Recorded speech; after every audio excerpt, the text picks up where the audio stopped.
It is a dark time for the fandom. Evil forces of corporate greed and malfeasance have conspired to render the once proud franchise a shadow of its former self. Left with no other alternative, Rebels return to a time when things were fun and hopeful, a time of legends.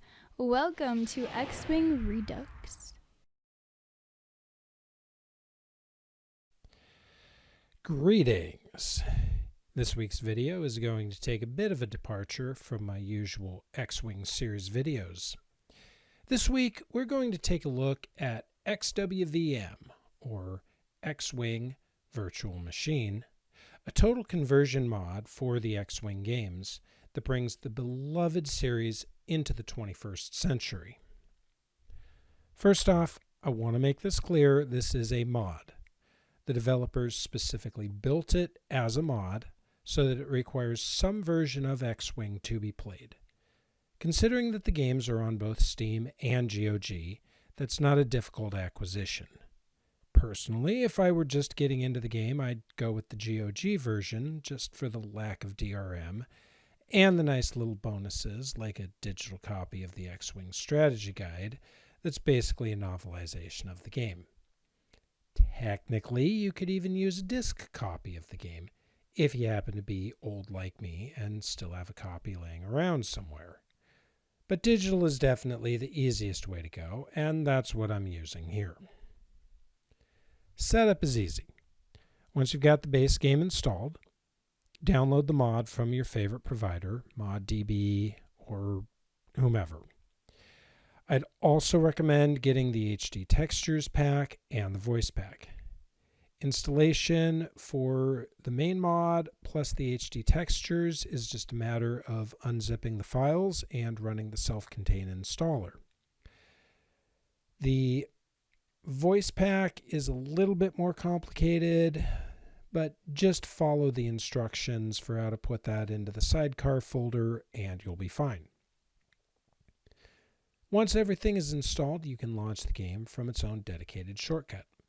The first screen allows you to select which version of the game to use, if you've got multiple versions of the game. Then it's into a higher res version of the opening screen that we all know and love. There's a neat little customization surprise here though. The door that used to be the exit back to DOS now leads to an astromech customizer. Don't want to look back and see R2-D2 backseating you in your X-Wing or Y-Wing? Now you don't have to. Okay, that's great and all, I can hear you saying, but how does it actually compare? So for reference, here's a little bit of the maze run in an X-Wing, both in my old prettied up version that you've seen on this channel and with the new XWVM mod. Obviously, there's some nice quality of life changes here too, from gates that glow when they're active to grates that allow you to destroy turbolaser turrets that are positioned in the rear. Now, getting into the actual missions will make the difference much clearer. There's some nice quality of life options here too that mimic things that came in with later games, such as an option for an improved MFD like TIE Fighter and X-Wing Alliance. There's laser harmonization. On the control side, you can actually run a functional HOTAS setup.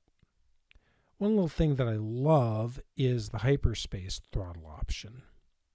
This does absolutely nothing functional, but it lets you devote a button or control axis specifically to entering and exiting hyperspace. You can also see where they've developed this with an eye to the future. There's already power management for beam weapons, a button to engage and disengage slams, which only come in with the missile boat in TIE Fighter, and turret auto-targeting options, even though none of the fighters in X-Wing have those.